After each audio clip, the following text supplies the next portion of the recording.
Manipur da thogliba kangluk ki rang asina maram moiraga lanjalaktuna relief camp singda sangjapam lauduna leiriba IDP SINGDA MACHI OIBA CHINJAK PIJADE HAIBAGI MATANGDA THIGATKHIBA SEMKIBA COMMITTee na थानिगी मनुंगदा मपुंग फाबा report अमा पिखलकदाबनी हाइना supreme court ना खंगनख्रे मणिपुर की चुराचांदपुर हांगबा रिलीफ कैंप सिंगदा लैरिबा इंटरनली डिस्प्लेस्ड पर्सन IDP सिंगदा मची ओइबा चिंजाक पिजदे हाइबगी मतंगदा हाई कोर्ट ऑफ मणिपुर दा PIL अमा फाइल तरुखी कोर्ट ना वाकत अदु लौकिद्रबा मतुंगदा सुप्रीम कोर्ट दा PIL अमा फाइल तरुखिबनी हाई कोर्ट ना हिरमसिगा मरी लैनना मपुंग फाना थिगतनबगी मेंबर अहुमना साबा कमिटी अमा सेमखिबा मरमना केस असिगी मखा ताबा हियरिंग सतकिदे PIL असिबु फाइल तरुखिबा नावलकना हाइखिबदा तोंगान तोंगानबा रिलीफ कैंप सिंगदा सतुना यंगसिलुबदा चाननबा चिंजाक हिदाक लांगथक अमसुंग नोंगबदा संगदबा याद्रबा पोलम सिंगी अवातपा कया लैरंबा थिंगनखि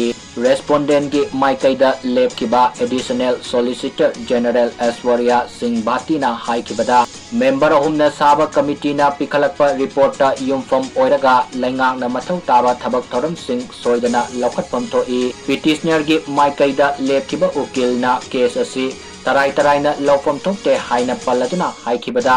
तोंगान तोंगानबा रिलीफ कैंपता लैरिबा मियोय सिंगी पुंसी महिंगा मरी लैनबा मरमना वाफम असि थौसादबा सुमदे लोइना लोइनाना पिटिशनर की माइकैदगी डिप्यूटी कमिश्नर चुराचांदपुरदा अइबा सेरोल अमा पिसिनखिबगा लोइनाना रिलीफ कैंपता लैरिबा मियोय सिंगी मथौ ताबा थबकसिंग तेंगबांग पिबिनबा हाइजखि हौजिक फावबा हिरम असigi matangda सेमखिबा कमिटीगी रिपोर्ट फंगदबगा लोइनाना रिलीफ कैंपता लैरिबा IDP सिंगी matangda मटिक चाबा थौरांग लौखटपिद्रे हाइना महात्मा फोंदोखि मियोयबगी पुंसी महिंगा मरी लैनबा खुदोंग सादबसिंग ओइबा मरमना वाफम असि तराइना लौब चुमदे रिलीफ कैंपता लैरिबा मियोय सिंगदा लैंगाकी माइकैदगी पिफम तोकपा मतेंग मतम साना फंगनगदबनी हाइना पिटिशनर की माइकैदगी वाकलखि